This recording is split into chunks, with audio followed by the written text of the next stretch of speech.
Hello and welcome to the Slate Political Gabfest.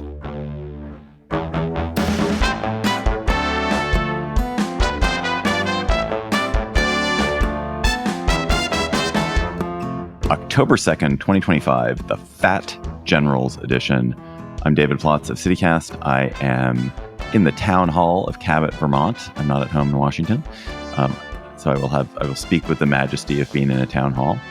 Joining me from not the town hall of New York City, because then he would be Mayor Eric Adams, is John Dickerson from his home, I think, in Manhattan. Hello, John.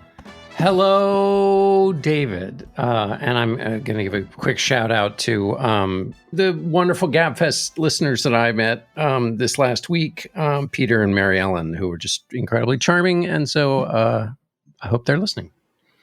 Personal greetings to all Gabfest listeners. Elaine, hello. Stephen, it was great seeing you. Also joining us is not Emily Bazelon, because she's off for the Jewish holiday. How are you? Hortense and Hortensia, her twin sister, is Juliet Kayyem, most beloved of all Gabfest guests from Harvard, the Homeland Security expert. Hello, Juliet. Hello, good morning. And I am eating, so just, okay. Emily's fasting and we respect that, but I'm eating. I hope you're not eating literally as we speak, but whatever. No, I'm here all for you, mouth ready to chat away. This week on the Gabfest, Trump and Hegseth's disturbing Quantico spectacle, and we'll talk about the question of whether the military will allow itself to be converted into the domestic law enforcement force that Trump wants it to be, the anti-woke domestic law enforcement force. Then the government shutdown has started. How will it end? And will it be catastrophic for federal workers? Then Russia is engaging in a form of low-risk, highly disruptive, highly unsettling quasi-warfare against Europe, putting much of the continent on edge with drone incursions and other kinds of harassment. We'll talk about that. Plus, we will have cocktail chatter and have an amazing announcement. It's sort of an announcement about an announcement. John, did you know that the Gabfest is turning 20 and we are going to celebrate with a nationwide tour? Did you know that? I did. I can feel it in my knees. We are going to come to Chicago, New York City, Washington, D.C. this fall and winter. Our Chicago show will be on October 29th. Tickets for that are on sale at slate.com/GabfestLive Chicago. Slate.com/GabfestLive Chicago. New York and DC dates are going to be announced soon. We're going to have everything you love about the Gabfest at each show. We're going to have cocktail chatter. We're going to have friendly debate. We're going to have great guests in every city. And there are VIP packages available for all the shows with exclusive pre-show receptions with John and Emily and even me. And Slate Plus members, you get discounts to all tour dates, and that can be found on the events page in your account. And if you're not a member yet, just join at slate.com/GabfestPlus for ad-free listening. For those special VIP packages, can you get a laminate? I think a laminate would be important, and a lanyard. Oh, yeah, a lanyard some kind for of laminate all access, and a lanyard. All access backstage pass. Yeah, exactly. Yeah, something that could so sharp it could open a letter. Anyway, it's going to be amazing. You'll get so much of that John Dickerson. John Dickerson live show energy is different. It's amazing, and you will love it. And just come. And there are more tickets. I went to one of your shows once as an audience member. Yes, in Boston. It's fantastic. But I remember John sitting the whole time. I don't remember high energy. I want him to pace for the 20th. Oh, yeah. Yeah, I mostly stay in the chair, but it's a different energy. It's true. In any case, you have to come to see it all. Slate.com/GabfestLive for information about the whole tour. Slate.com/GabfestLive. And Chicago is Slate.com/GabfestLive Chicago. Can't wait. This episode of the Gabfest is sponsored by Cornbread Hemp. Are you tossing and turning at night? Are you waking up exhausted? We've all been there. So it sounds like it's time to try the melatonin-free CBD sleep gummies from Cornbread Hemp. Cornbread Hemp produces America's first USDA organic melatonin-free CBD gummy. Fall asleep and stay asleep with CBD sleep gummies that are infused with full-spectrum flower-only hemp extract and include natural botanicals like valerian root, lavender, and chamomile. They're vegan, gluten-free, and made without a sugar coating, just clean, natural ingredients. Right now, Cornbread Hemp is offering 30% off your first order. Just go to cornbreadhemp.com/gabfest and use code GABFEST at checkout. That's cornbreadhemp.com/gabfest. Use code GABFEST for 30% off. Decisions made in Washington can affect your portfolio every day. But what policy changes should investors be watching? Washington Wise is an original podcast from Charles Schwab that unpacks the stories making news in Washington right now and how they may affect your finances and portfolio. Listen at schwab.com/WashingtonWise. In a quite bewildering and strutting, peacocking macho spectacle, Defense Secretary Pete Hegseth and President Trump summoned all the top brass of the military to Quantico for a basically unprecedented performance of dominance. I think when you're an authoritarian, it's important to force people to perform fealty and submission.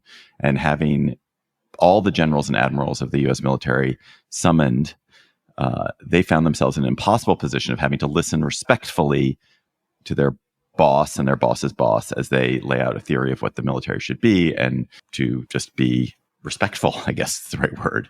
What they said, we'll get to some highlights. Pete Hegseth does not want any fat generals or admirals.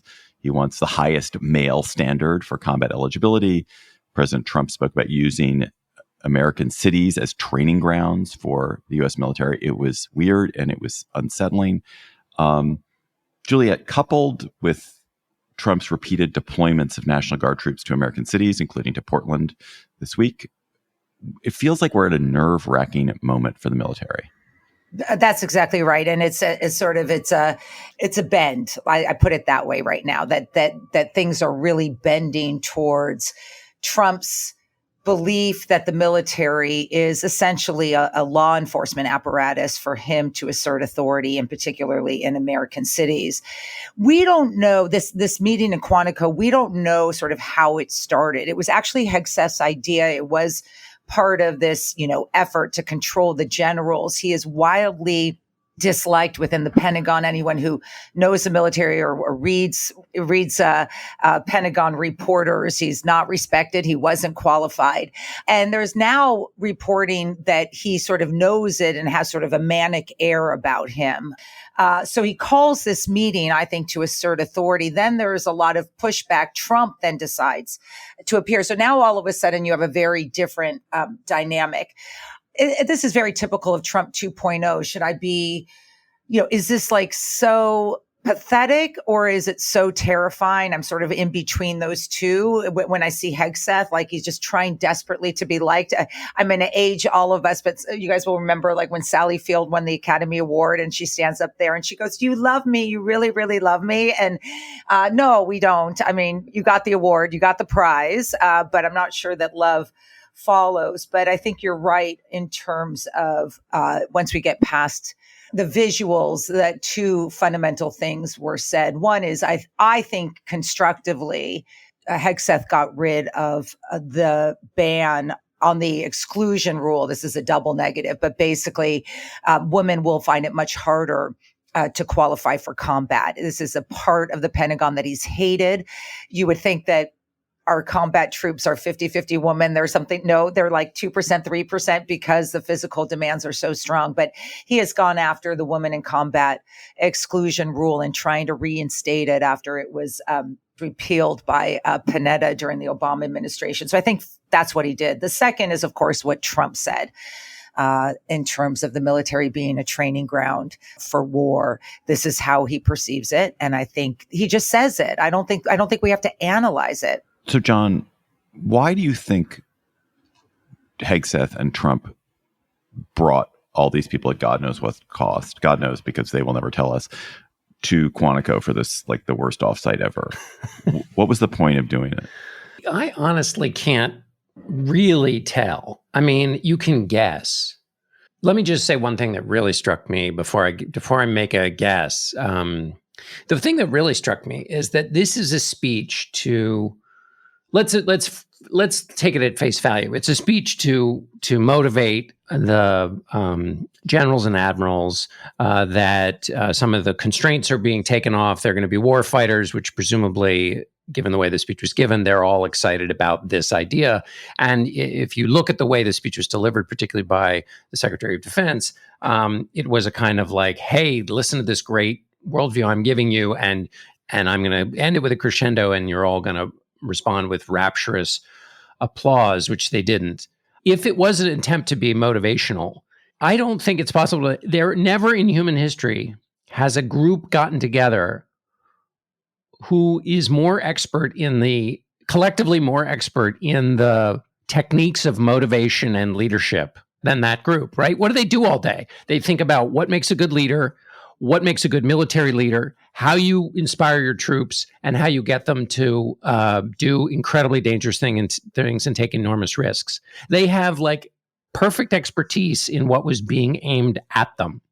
So just at a human level, receiving that speech lands differently than if it were just like an offsite for the, Midwestern sales team.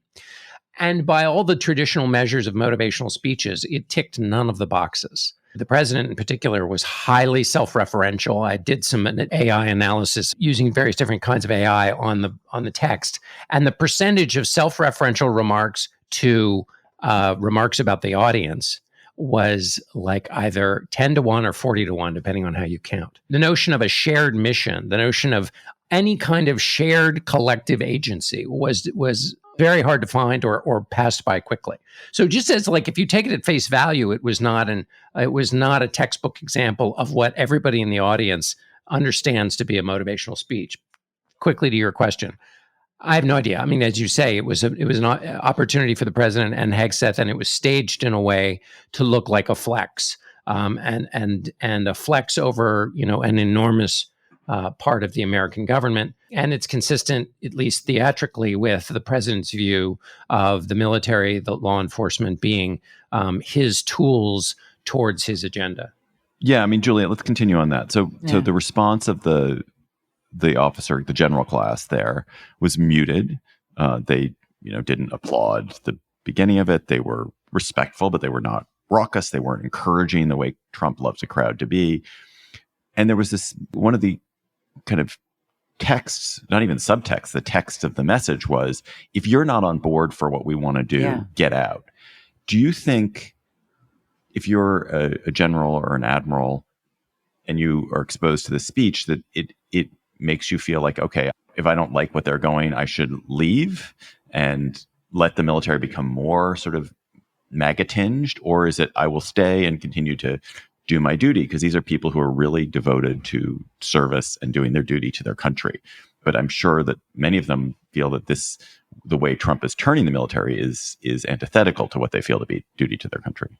Yeah, I mean, and you hear it, and you even just talking to the military, the National Guard that was deployed in DC, they don't get this mission. They don't like this mission. They don't like, being turned against their community members. It's antithetical to good law enforcement, which is much more about community engagement and community policing, things we've learned over the decades. So, I mean, just the table setting here. I mean, Hegseth has gotten rid of a lot of them already. A high percentage of the minority and in particular, the female leadership in the Pentagon is already gone. He has done that. He did that in day one. Day one, he got rid of the first female commandant of the Coast Guard for no reason. It was a statement about masculinity and what the military would look like. I think in one of the articles I was reading, and I think this is right, someone was quoted, one of the generals quoted, is like, Hegseth worries about the things that a drill sergeant worries about: dress, facial hair, physique. I mean, he's just not able to elevate to the position. And I think they know that. I think that this leadership is not interested in the big picture. That actually gives room for the big picture to be pushed through the Joint Chiefs and others, which may be better. So one of the things, what was said was disturbing enough. I will say, just for the record, and I don't want to hear, well, that's just Trump talking like Trump. I personally saw that one and thought that speech and thought, something is wrong here about how the president communicates. I've been watching this president for 10 years. It is different. He could not keep a chain of thought. He could not, his tangents were bizarre and long. And so, part of it is they're watching a commander in chief who may not have capabilities to be commander in chief. I just want to end this part though and say what wasn't said was China. Yeah, Russia. I mean, it is like the idea that our crime in DC is how you're going to think about the Pentagon is absolutely ridiculous. We have an aggressive Russia that hasn't been tamed. We have a conflict in the Middle East. It is not clear as we speak. We actually do have a peace plan. We have China taking advantage of every moment that we're receiving from the global stage. We have as I'm talking, I'm getting news alerts about a terror attack against a synagogue in London. I mean, the idea that this is what Hegseth is focused on makes him look little, not tough. Can I just jump on that point? I think that's exactly right. And it's what I was trying to say in terms of what the audience does during their day. All day long, they think about prioritizing their limited resources towards the greatest threats. All day long, they think about what are the biggest threats, and the list they come up with is the one Juliet just went through. So all day long, they're thinking about it, and then they have a president say to them, no, the real threat is we've called you all here, we made you travel, do all of this disruption, created a possible security situation in order to tell you that this is the threat. And they have a real-time set of expertise that allows them to say, that doesn't match up with what I spend my day all day long thinking about. And if you think about the list, I mean, you could also include, if you want to find a real enemy within, I would bet you that most of the people in that audience think the real enemy within is the low-grade war that China has been, some of them believe, already is engaged with the United States. China bought 0 soybeans, destabilizing the agriculture market. The fentanyl trade in the United States, they believe, or the flow of fentanyl, many believe, is a result of at least a partially intentional effort by China. The effort to wire itself inside of our infrastructure is a Chinese operation. I mean, that's what they're freaked out. That's what they want the all hands meeting to be about. Yeah. I would also point out that there's the sort of discordance of saying we want to make everyone a killing machine. Our job is to kill, and with the fact that their policies. I mean, like what? So we're going to make everyone a killing machine. So we're going to send you to police the streets of Washington D.C. and pick up trash. Yeah.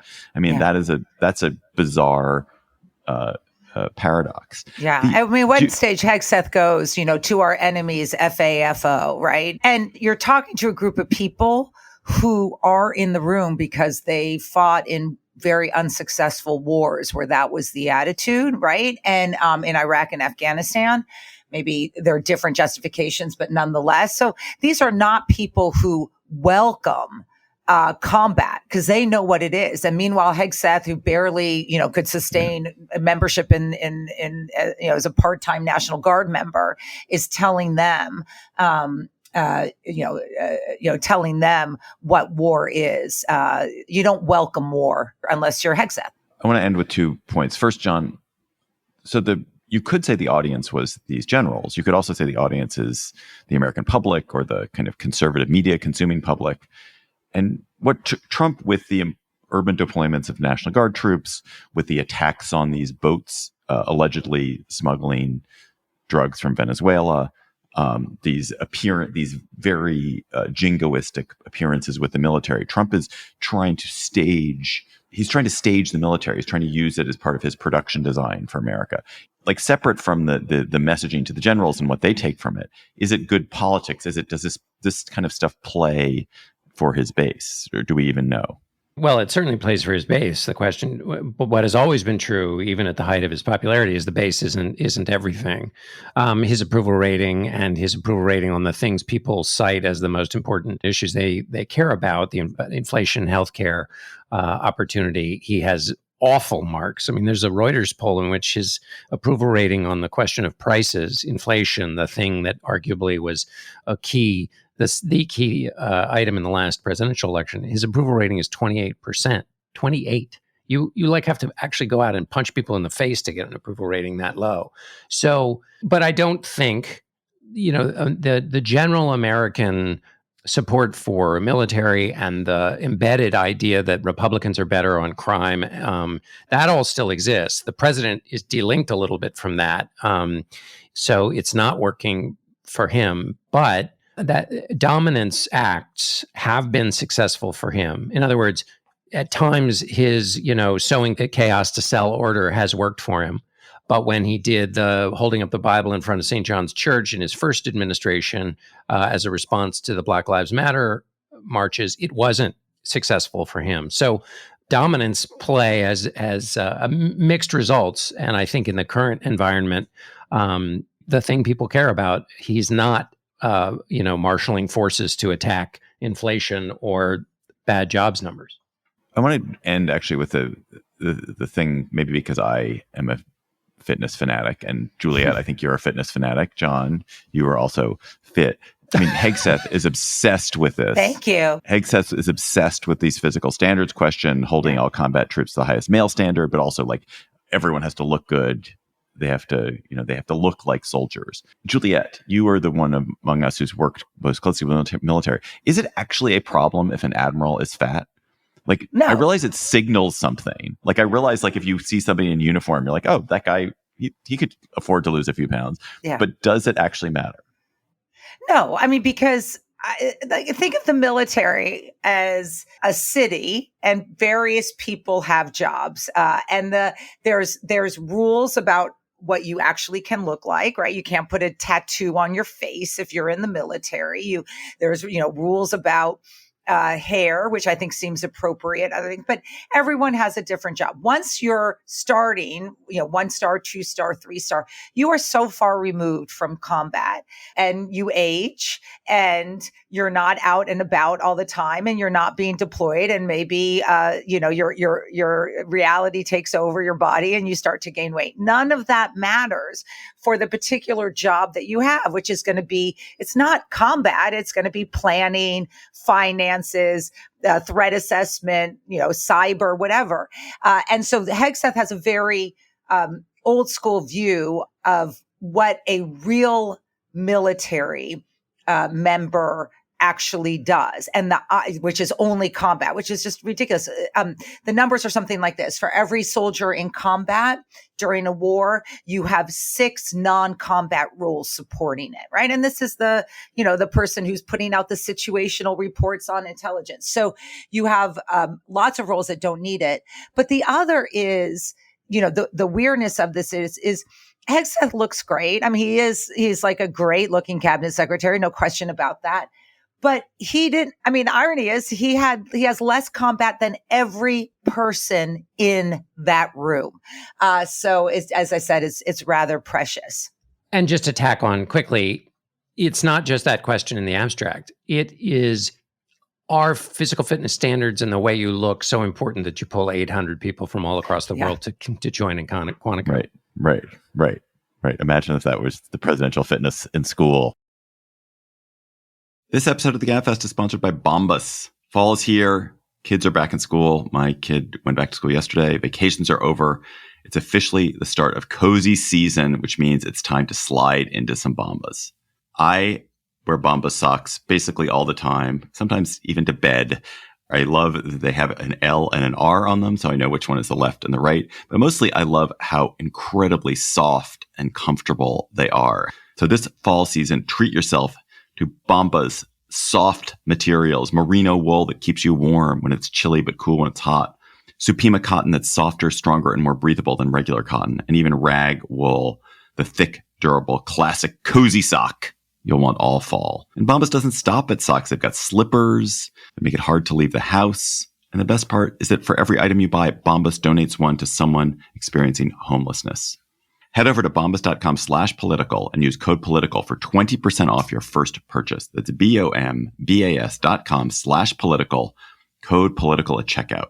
Bombas.com/political and use code political. This show is brought to you by BetterHelp. Moments in therapy, like the right question, a safe place to cry, or a small win, can change lives. And behind every one of those moments is a therapist who showed up and listened.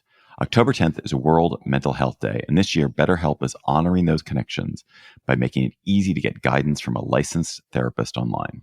With over 30,000 therapists, BetterHelp is the world's largest online therapy platform. And their industry-leading match fulfillment rate means they typically find the right therapist for you the first time. But if you aren't happy with your match, you can switch to a different therapist at any time. This World Mental Health Day, we're celebrating the therapists who've helped millions of people take a step forward. If you're ready to find the right therapist for you, BetterHelp can help you start that journey. Our listeners get 10% off their first month at betterhelp.com/gabfest. That's BetterHelp, HELP.com/gabfest. This episode is brought to you by Saks Fifth Avenue. Saks Fifth Avenue makes it easy to get creative with your personal style and find the best arrivals for fall. I was just floating around on Saks's website, Saks.com, and I found all kinds of cute things, like a cool pair of sunglasses, a beanie cashmere hat by Gorski, socks that looked appealing, a Camilla bucket hat. So this fall, whether you're trying out the latest fashion trends or curating a closet that stands the test of time, Saks has you covered. Saks makes shopping feel personal. They have trusted in-store stylists who are there to guide and inspire you. And if you prefer online shopping, Saks.com offers a curated selection tailored to your taste, from new arrivals by your favorite designers to stylish pieces for your everyday needs. Whether it's date night, a vacation, a special occasion, or just lounging in style, Saks helps you find the perfect look for every occasion.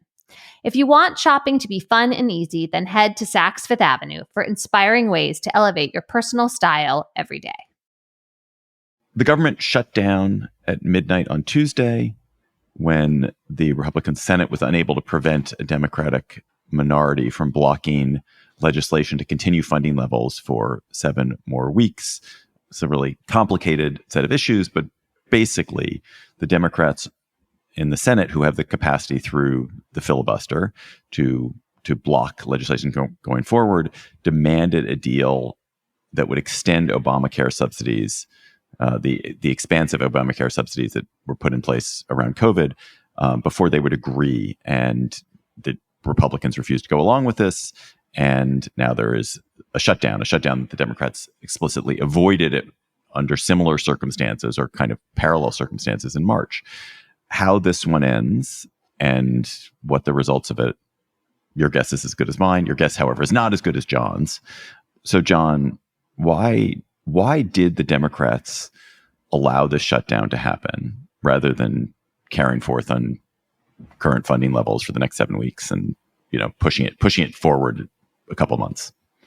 Well, and also, by the way, I would also sign up to your guess is as good as mine. I mean, there are 3 reasons that the Democrats think that the Democrats in leadership think this is a good idea. The first is that Affordable Care Act enrollees could see their premiums rise by anywhere from 75% to 114% if these enhanced tax credits, these subsidies expire at the end of this year. People with lower incomes, could face significant increases, which would make it basically impossible to get health care. And there would be a lot of them, depending on how you do the counting, who would be affected by this. So Democrats say this is a core issue to our supporters. It's something we believe in. And it's something worth fighting for. Also, they would like some of the cuts in Medicaid that were instituted as a result of the president's tax and spending bill to be rewound. Their argument, just like Ted Cruz's argument when he shut down the government, it's the familiar argument, which is that the system is broken down. This set of issues is so important that we need to pull the emergency brake and interrupt the normal flow of funds and the way budgeting is supposed to work. Never mind, the budgeting really hasn't worked the way it's supposed to for 14 years, 20 years, depending on how you decide to count. Anyway, so that's the reason. So take the stand on these important sets of issues. The other reason is that they're getting a lot of grief from a portion of their base to just stand up to Donald Trump, to stop being supine. Amy Walter made this case from the Cook Political Report that the reason that Democrats in Congress have such low approval ratings is partially because their own Democrats are saying you're not doing anything. So there's an opportunity to stand up and do something. And then finally, there's a larger argument they're making, which is that, if you see the way the president is responding to the government shutdown, which is to fire more federal workers in contravention to what Congress appropriates, then there is like a bigger thing here, which is that the president is totally ignoring Congress. And Republicans in leadership don't seem to mind, but that there's a constitutional issue here at stake, and that you've got to like pull the emergency brake to fight against that. And so those are the reasons they've engaged in it. And now it's a question of, who gets the blame, and do they get sufficient amount of blame that argument wins the day, or do Democrats get the blame the way Gingrich and Ted Cruz did when they shut the government down? Yeah. So I do think that impoundment and rescission, this ability, this power that the president has seized, these two related powers, impounding, just refusing to spend money that Congress has allocated for specific purposes, and rescission, where you also refuse to spend money and dare and do it sort of at the end of a cycle, at the end of a fiscal year, so that the money just vanishes up in smoke. Because there's a 45-day period where if the money isn't spent, Congress would have to act. Whatever. Anyway, it creates a situation where the president has suddenly seized a bunch of powers to decide how money is being spent that Congress had, and Congress has by constitution. And I guess what I wonder is Juliet, is like, you now have a situation where you, because of how the president has behaved and these seizures of power, where there is no possible belief, there can be no belief that this is a person we can negotiate with, because they know that he will simply not spend the money, or the Republicans in Congress with 50 votes can cause a rescission that they have no power over. And that is a really bad situation for a political system where you cannot negotiate in good faith with somebody. So what are the Democrats supposed to do given the circumstances? Well, I mean, the proof of your point is when they did negotiate, when Schumer and Senate Minority Leader Schumer and Democratic House Leader Jeffries went to the White House, two things happened. One is they at least said, this is a president who doesn't know the details. I mean, he just looks at power. He doesn't care about policy. So apparently, at least according to them, he didn't know its impact on rural areas and rural hospitals, which has become sort of a focal point, as well as the Affordable Care Act. The second is they come outside. There's a picture of them. And then Donald Trump, a couple hours later, retweets it with sort of a superimposed sombrero over Jeffries with a mustache, like as if he's, I don't even want to say it. I mean, it's just the racism is so bizarre. I didn't even get it. It's like it's not funny. And we're supposed to ignore it. If you're House Leader Johnson, he basically just says he doesn't see things or hear things anymore. He didn't hear the president's speech. He didn't see the tweet, and wondering what he's doing all day. So I agree that there's no negotiation. It's hard to see where the negotiation goes. I don't, and who seems to be wanting to get back to the table, it's unclear as of this morning about who might blink first. I'm probably the only person of the three of us who actually has been in a shutdown as a non-essential employee. So I want to talk about the employees. They've had a hard time. This was during the Clinton era. I was a new DOJ attorney. It was the Newt Gingrich era. And the shutdown, that kind of thing was never heard of. So these federal employees, whatever you think of them, we do depend on their services. And the money that comes from their services. So think about women, infant and children programs. We've only got a week left of money on that. SNAP, we've got like 2 weeks left. So they go through the DOJ process. They go through the voluntary retirement process. And now they're told to stay home and not get paid. That is going to hurt a lot of people really, really hard. I was 25 when it happened. I didn't have kids. I didn't have a mortgage. I honestly had my parents. They covered me for a couple weeks. I eventually got back pay, but most people don't have that luxury. So this is going to, besides hurting the country and hurting the politics and the constitutional structure, there's a couple million people who are going to be either asked to work without pay or told to stay home without pay. And they can't sustain this very long. One of the things that is clear is that the Trump administration sees this because they see every moment as an opportunity to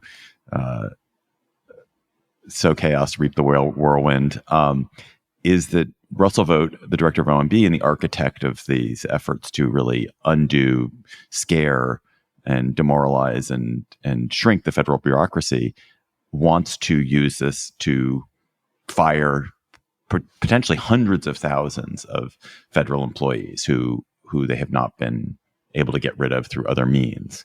What is Vought proposing to do? What are the barriers to him? What he's essentially proposing to do is use the system. Basically, there is a way in which the executive branch can get rid of employees, but it has certain conditions. And essentially, what Vought is doing is saying that those conditions are met by the shutdown. And so he's going to try and make he will act as if that's the case. And we've seen this in the other things that the administration has done, is essentially they will act and ask the courts to stop them. And basically the agencies can do these kinds of firings for three reasons: lack of funds, reorganization, or reduced personnel ceilings. Most of those are set all by Congress. So in other words, if Congress doesn't appropriate funds, you can reduce your civil service load at whatever department. So they're going to argue that the shutdown means a lack of funds. And then the courts will have to decide whether that, in fact, is an appropriate understanding of lack of funds. Because in the past, of course, lack of funds has been determined to mean, furloughs. In other words, it's a lack of funds. We'll furlough you until we get the funds, and then you'll get paid again. And he's rushing in to say, no, it triggers our ability to fire greater parts of the civil service. And I would just add, it's just one part of the way in which the White House is responding by playing hardball in a way I can't think of another White House having played it, which is also they're targeting programs that directly affect New York, which means it hits Jeffries and Schumer, the two leaders on the other side. And they're also targeting blue state programs that are part of it, the clean energy provisions of the Biden Inflation Reduction Act. So they're turning up the pain of this. There's the public game, which is usually where the pain of a shutdown gets adjudicated. But here, they're taking specific acts to target Democrats as a way of increasing the pain of the shutdown. Yeah, I'm kind of amazed that that's never been done as boldly and as effectively as these guys are doing it. Also, John, and your point about the legal case that Vought and the Trump administration will make about that this is an occasion when they can fire people. It sounds from the reading that we did that it's legally ambiguous enough that they'll probably get away with it. Yeah. That it's unlikely that a judge would say, oh, no, you absolutely can't do this. Well, and especially given the way that the Supreme Court has responded to the reduction. I think they've already even ruled on RIF's reduction in force, which is what this, in other words, this is within the realm of the executive branch, and we're not going to get in the way of that. So, yeah. I think that's right. I mean, it is. You cannot believe the narrative of the Republicans now, who, which is essentially we need to get a deal to keep government open. That's not a good faith argument. It's a paradox given what they want to do, and so it's going to be. I mean, it's essentially now it's going to be who blinks first. But the Republicans don't necessarily want this to end because of what John just said, which is they're going to take it as an opportunity to push the envelope with another agenda, which is the Project 2025 agenda, which is to essentially do what Doge couldn't or didn't in a much more chiseled way. I mean, Doge was, I don't know what the numbers are, but lots of those people are getting hired back because it was so willy-nilly. This is much more with a scalpel. It is going to be blue states, blue policies that they will try to get rid of, not through the budget process, but through this process. The thing Democrats, if they need to convince themselves that this isn't going to end up poorly for them, as some past shutdowns have ended, is there's a poll in the Post, I believe it's Thursday morning, that shows by a 17% margin, more respondents say that Trump and Republicans are responsible for the shutdown. The counterbalance from Washington types would be, yeah, but everybody forgets that after about a week. So this doesn't have a long-term impact on the elections. The counter argument to that is, sure, but if it becomes embedded in the country's view that Trump didn't care about this specific question of healthcare, then that attaches to these other quality of life issues that people already have a very highly negative feeling about the president on, the economy, healthcare, and so therefore Democrats could say, if they had a charismatic leader, we had this big fight because we care about you, and that would attach to an underlying feeling people have. I don't know whether anybody is a fan of the Democratic leaders or not, but one thing that has happened is that they've been a part of the conversation in a way they really haven't been for a while. That could turn out to be a huge backfire. More exposure to Hakeem Jeffries and Chuck Schumer may not be a good thing for the Democratic Party, but to the extent that they are in the fight in a way that they kind of haven't been, that might soothe some Democrats. I don't have an opinion about Jeffries, but I do have an opinion that the more exposure to Chuck Schumer is not good for the Democratic brand, as smart as he is. It's like the Mitch McConnell problem, which Mitch McConnell, absolutely brilliant strategist for the Republicans, but anytime he spoke, you'd just be like, oh, God. I think even Republicans felt that way. I'm no fan of his, but I do want to say one thing. If the strategy was, as he laid out in January, that Democrats, the only goal Democrats have is to get Trump under 40%. He succeeded. And then maybe that's the opening that John is talking about, that who knows who flourishes after. But I was a skeptic, but it feels a little bit different. It feels different as a Democrat for me, knowing that how wildly unpopular Trump is. Let's close with that, John, which is that Trump, as Juliet just said, has paid some price for what's been going on in his administration across all these different vectors, including around DOGE, the cutback to AIDS research, the cutback to foreign aid, the cutback to many programs people like, the delays at Social Security, the cutbacks to Veterans Affairs, provisioning of Veterans Affairs. But is there any strong evidence of government yet breaking in ways that are truly, like, really, really damaging to Trump and the Republicans? So I can't think of one off the top of my head that in other words, what you're talking about is a kind of Katrina level disaster in which there's a clear way to blame lack of readiness. Obviously, plenty of people who are a part of Katrina would say that the lack of readiness was at the gubernatorial and not the president and not the executive level. But for leaving that aside for a moment, some major national thing. I can't think of one immediately. It could be a lack of imagination, but I do think the possibility, if this issue of the Affordable Care Act subsidies doesn't get solved in some way, you have a lot of actual people who will be affected. You also have attaching to existing fears about about people's affordability across a whole host of issues.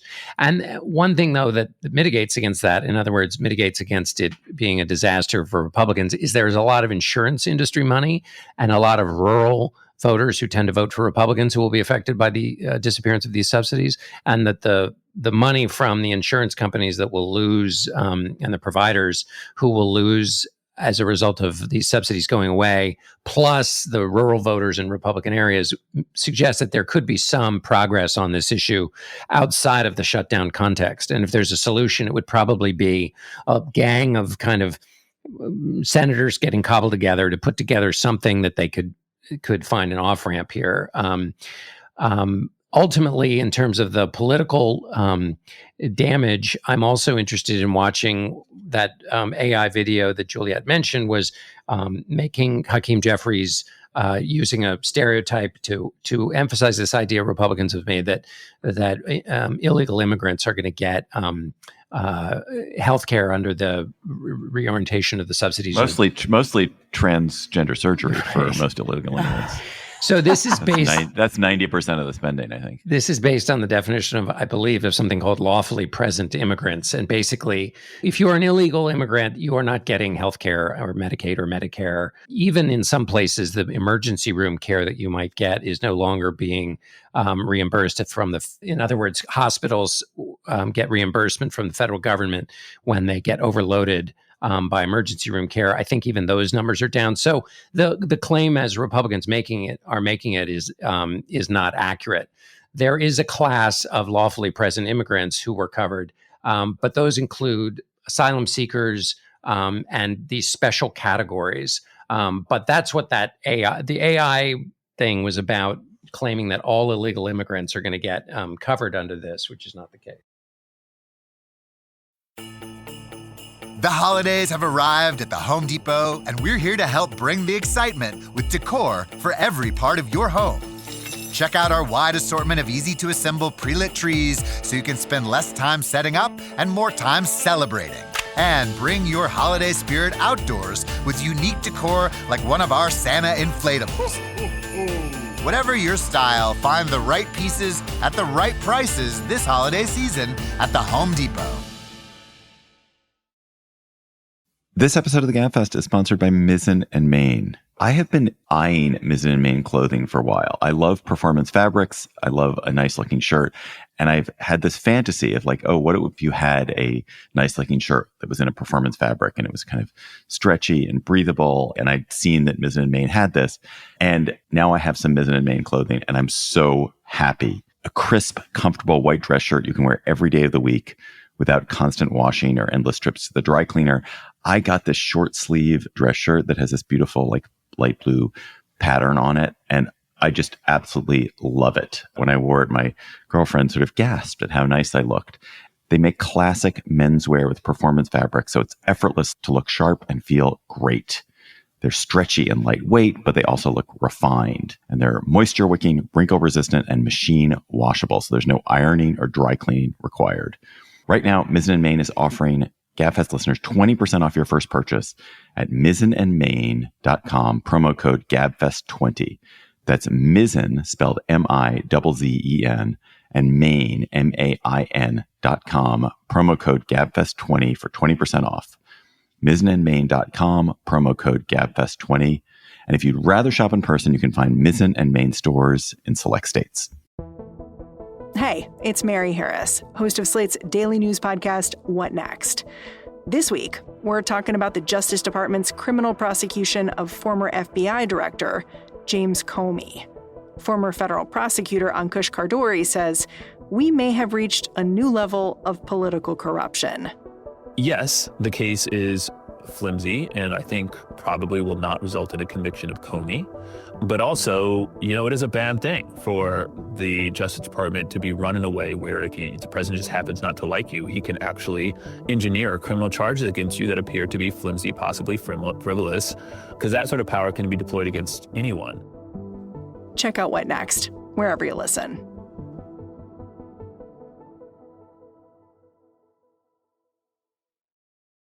The past few weeks have been unsettling for a lot of Europeans because of a series of events that most experts lay at the feet of Russia and Vladimir Putin. So Russian fighter jets flying through NATO airspace in Estonia, a fleet of Russian drones crossing into Poland, a series of really mysterious drone incursions around airports in Denmark and Norway. And these are just a few of the manifestations of a hybrid warfare, or some quasi-warfare that Russia or Russian sympathizers appear to be waging against Europe. There have been other drone appearances over a military base in France. Has been attacks, or at least one attack on a warehouse holding aid for Ukraine. There have been undersea cables, critical undersea cables have been cut in the Baltic Sea, likely by Russian ships. So if you look at that, I don't know if you looked at this, Juliet, but there's a map of these disruptions, and it's just dozens of incidents all over the continent. No individual one is like a major terrorist event or a major cause of trauma, but collectively, if you're there, it's like it's weird and it's unsettling, and they're everywhere. Yeah. I mean, they're like, I think we're not quite grasping what's going on and in terms of the magnitude of this, and give a sense of it. The breach of the Estonian airspace that you just mentioned was the worst breach in terms of a foreign enemy in 20 years in Europe. But the scarier one is the drone the drone barrage essentially into Poland. It was the largest transgression in NATO's history, in 76-year history, in terms of Russian aggression. So these are big numbers. They're sort of historical moments. And what's required now is, of course, a unified EU or NATO response, depending, in which the other countries are brought in to either protect the airspace of the NATO country, or to essentially scramble to ensure that the Russians aren't actually doing anything nefarious. In one incident, Italy, Finland, and Sweden scrambled fighter jets to basically address the fighter jets sent over by Russia. The Russian pilots waved their hands, right? So sort of saying, okay, we're caught, and they turn around, but they never, ever get on the radio, which would be traditional to say, sorry, excursion, sorry, we went over the border. And so suggesting that was the plan was to overcome it. There's the solutions. There's a variety of solutions. Obviously, you fill gaps in critical infrastructure. You know what we call the sort of layered deployable defenses. You increase production, which Europe ought to do and is likely doing, of counter drone technology and interceptors. So you don't have to shoot them down. You can essentially have technology that basically makes them lose their way. And that's what we do in the United States. And then, of course, sort of naming and shaming. That's a little bit hard. Everyone knows it's Russia. I can say it's Russia, but I don't run a country, so I'm not going to have the consequences of saying it's Russia. So there's a lot of attribution focus going on right now, but it's a big deal, and we're not quite addressing it as such. Julia, just to dig in on the countermeasures, though, isn't that one of the major problems here is that the asymmetry, which is that you can cause a ton of very expensive disorder if you're a Russia, which I'm going to also blame Russia, for a very low cost. Shooting down drones is expensive. Scrambling jets is expensive. Building a massive network of drone defensive is very costly. The thing about all these forms of sabotage is they're quite easy and cheap. The drones that Russia is sending, $10,000, $30,000 drones, and then you try to take them out. It's costing you multiples of that, and it's also you're creating a sense of fear and uncertainty and unease. Yeah. Even if you succeed in deterring it, there's still the fear and uncertainty and unease. And so I think it's an astonishingly, well, first of all, I feel like this is the future. I feel like this is where the world is heading. But also, it just seems to be astonishingly effective if you're Russia, because the volume of distress you're causing for a very low price is very high. Yeah. No, and it's the distress in the civilian population. So this is not military to military. It is my access to energy. If I'm in Sweden, there's a meeting in Denmark that, has everyone worried in terms of it. But there's no question about it. And this is the future. This is how Russia is going to assert its dominance throughout Europe, or trying to assert its dominance. It is not a coincidence in my mind that this is happening, as Trump has, at least for now, sort of turned on Russia. So he is Putin is trying to assert himself in other ways. The one thing is, the one issue, everyone knows it's Russia, but the attribution issue is still going to be a check a little bit on this. We all know it's Russia, but Putin the war is not going well. He's not going to want to start an aggressive war. So this is mental hybrid war, and will continue. It's very distressing for the Europeans, and it's also dividing them. Some do not want to be that aggressive against Russia, because they're smaller countries that are a little bit worried about, honestly, Trump. Will he remain committed for the week to Ukraine? You could imagine it, as long as it doesn't go completely, as long as the West doesn't overreact. I'm looking at it now from the Russian perspective, what Juliet was just outlining. It's quite an effective set of pinpricks, because it gets Europe having a big debate. You have the Swedish talking about responding in proportionality. Then you have the Poles saying, or the Polish foreign minister saying, watch out, Russia, you've been warned, the next time we're going to shoot you down. So they're having a chat. And then President Trump is a real curiosity. I mean, when he encouraged members of NATO to shoot down Russian planes flying into their airspace, I don't think everybody took that as a green light, although it was covered as a green light, because the U.S. is a member of NATO. So is the U.S. going to be involved in supporting those attacks against Russian planes?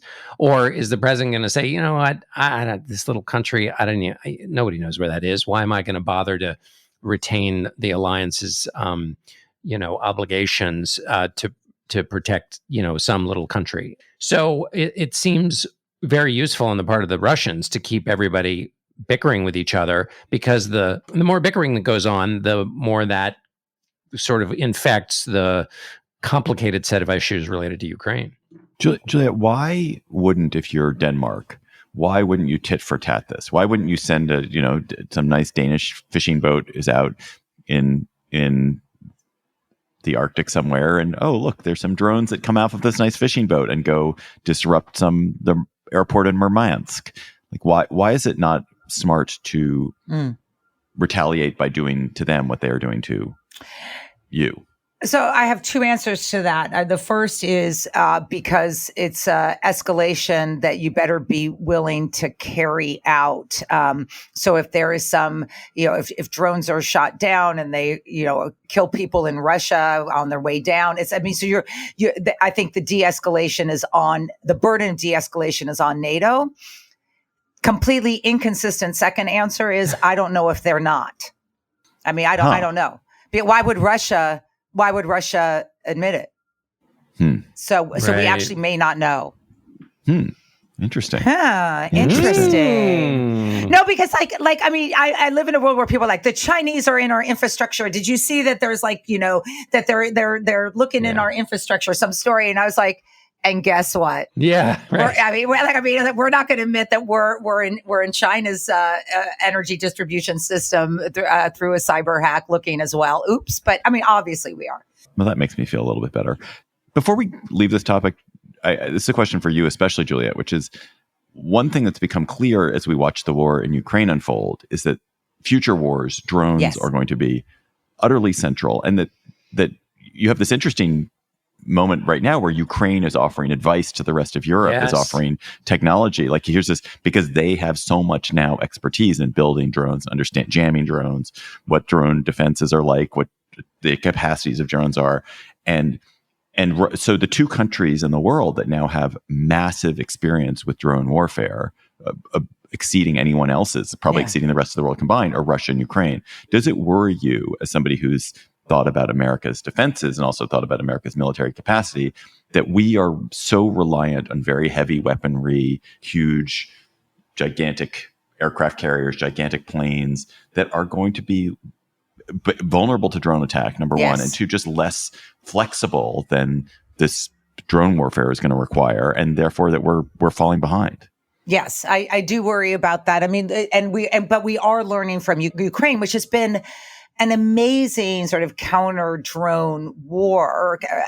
Their mix of modified small arms, interceptor drones, ways that they're adapting to the kind of attacks that Russia's putting on them is going to be studied for a long time, and we are going to learn.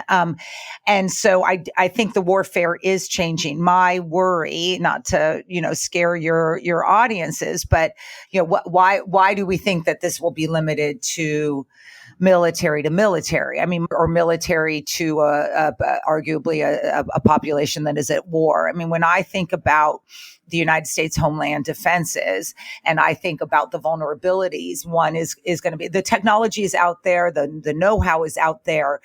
And we have a very I've become totally hawkish on this.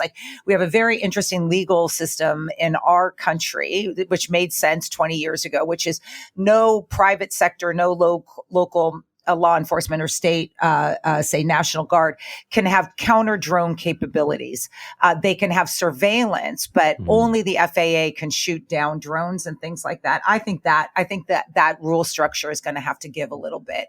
The vulnerabilities of, you're describing a malicious terrorist group could learn from what's going on and deploy drones and some attack on civilians. Yeah. Why are we thinking thinking that this is going to be limited to Russia in a war, or that Putin does what he did with cyber attacks, which is he essentially trains hackers and ransomware terrorists and all that stuff to do what he doesn't want his government to do. And so I think we're sitting at a huge precipice in terms of how are we structured to defend ourselves against hybrid, not just warfare, but hybrid attacks. When you think about drones and their use in modern warfare, and we think back to our previous topic about when you get all the generals and admirals together, wouldn't it have been fascinating if you had aimed all of those people together, whether face-to-face, can have conversations, can share best ideas, can do all of the things that benefit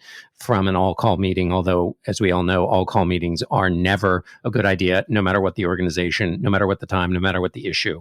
They should never be done, ever. However, if you got everybody together, this is the kind of thing where somebody fighting in one theater could say, we had a drone issue and we solved it this way. Or I'm hearing that the Chinese are doing this with drones. And the guy from the African theater can say, well, the craziest thing is we're seeing drones being used by terrorists. Like all the fertile thinking that could go on this issue alone illustrates both the kinds of challenges that do need intentional thinking and how it could have been used in an all-hands meeting if you were so inclined. Instead, they were trading workout tips and dieting tips and haircut tips. Let us go to cocktail chatter. John Dickerson, when you're having a very low-cal cocktail because you've got to stay in fighting trim, and you cannot reach the highest male standard if you are having high alcohol cocktails all the time. I thought that the highest male standard was in the martini. Yes. I know exactly. Also, I'm all for the redefinition of masculinity around a set of norms that are benevolent to all mankind. But a stiff drink needs to be in whatever conception of readiness that you. Well said. What is your actual cocktail? My actual cocktail chatter is about Lieutenant Colonel George Hardy, who was one of the last flying Tuskegee Airmen who passed away. The all-black airman who fought in the segregated army as part of World War II, flew 21 missions in Europe at the end of the Second World War. But he also then went on to fly and fight in Vietnam and in Korea. And in Korea, while flying at 40,000 feet in a single-engine interceptor, the engine flamed out. It's the middle of the night, complete silence gliding over Korea, powerless in the dark.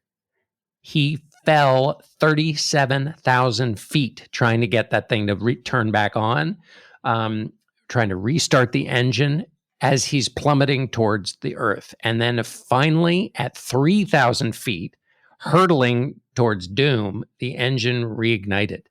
And he nursed the badly damaged jet back to the base in Japan and survived. So an amazing life, an amazing sacrifice for his country, and a harrowing incident. Very inspirational. Top that, Juliette Kayyem. So I don't mean to be, a second death, but I thought I would take, half a minute to recognize who passed away this week, which is Jane Goodall, who died at the age of 91 this week. And everyone knows her as a primatologist and an anthropologist. And for people of a certain age, we kind of did grow up with her in the background. I mean, she was her work with chimpanzees, her face, the way they hugged her, her glamorous life of going to safaris in Africa and spending time with chimps, became sort of the backdrop of a lot of what we know about environmentalism, about the animal kingdom, and also just a sort of fearless woman amongst the apes. And I always remember her saying that, she likes a lot of humans more than she likes some apes, but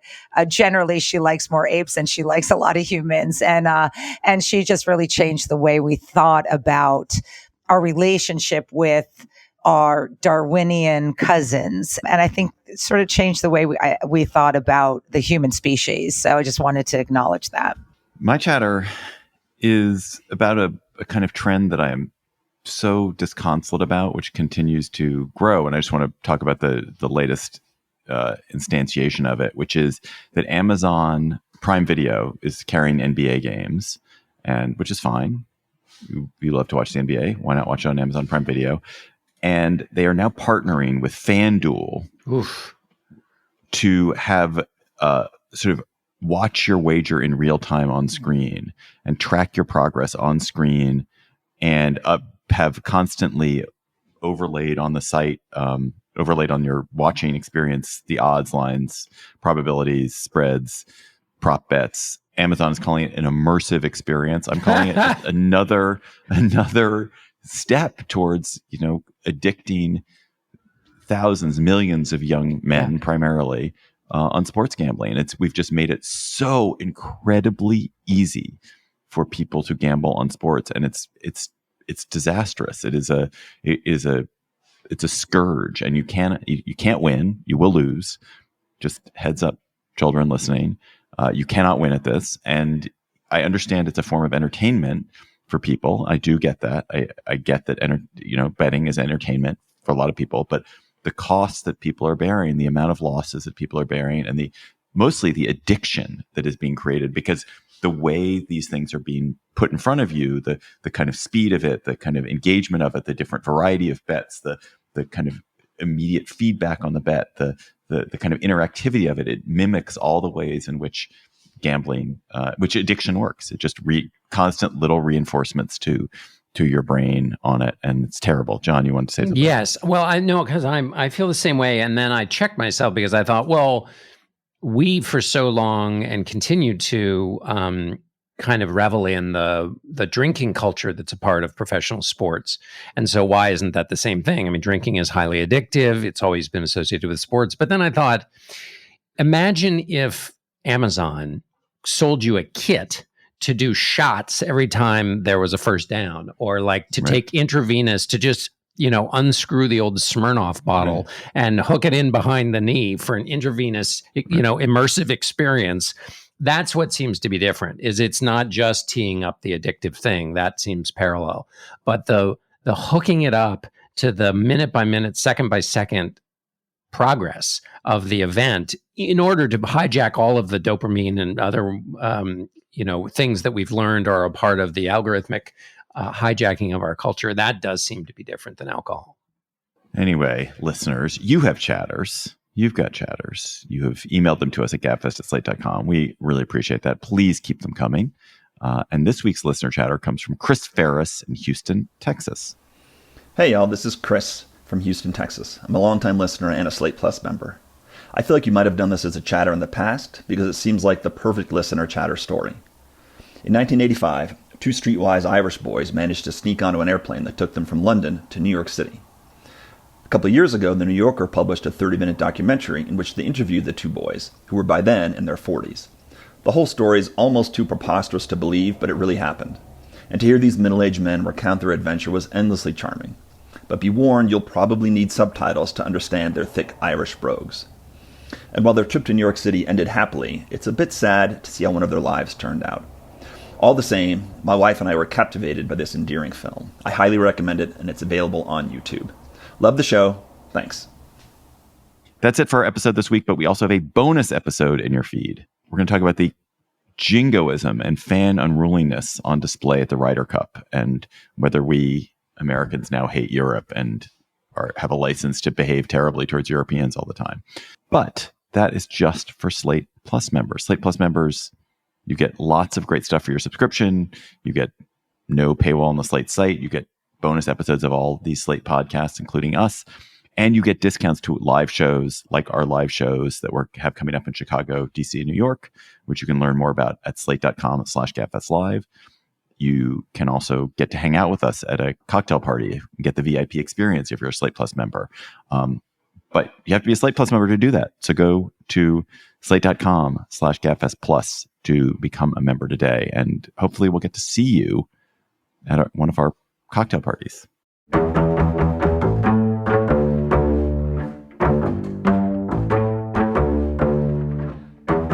That is our show for today. The Political Gabfest is produced today by Kevin Bendis. Our researcher is Emily Ditto. Our theme music is by They Might Be Giants. Ben Richmond is Senior Director for Podcast Ops. Mia Lobel is Executive Producer for Slate Podcasts. Hillary Fry is Editor-in-Chief of Slate. For John Dickerson and the wise and delightful Juliet Kayyem, I'm David Plotz. Thanks for listening. We will talk to you next week.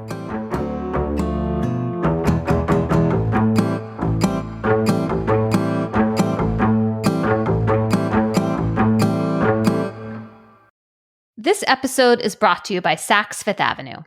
Saks Fifth Avenue makes it easy to get creative with your personal style and find the best arrivals for fall. I was just floating around on Saks's website, Saks.com, and I found all kinds of cute things, like a cool pair of sunglasses, a beanie cashmere hat by Gorski, socks that looked appealing, a Camilla bucket hat. So this fall, whether you're trying out the latest fashion trends or curating a closet that stands the test of time, Saks has you covered. Saks makes shopping feel personal. They have trusted in-store stylists who are there to guide and inspire you. And if you prefer online shopping, Saks.com offers a curated selection tailored to your taste, from new arrivals by your favorite designers to stylish pieces for your everyday needs. Whether it's date night, a vacation, a special occasion, or just lounging in style, Saks helps you find the perfect look for every occasion. If you want shopping to be fun and easy, then head to Saks Fifth Avenue for inspiring ways to elevate your personal style every day.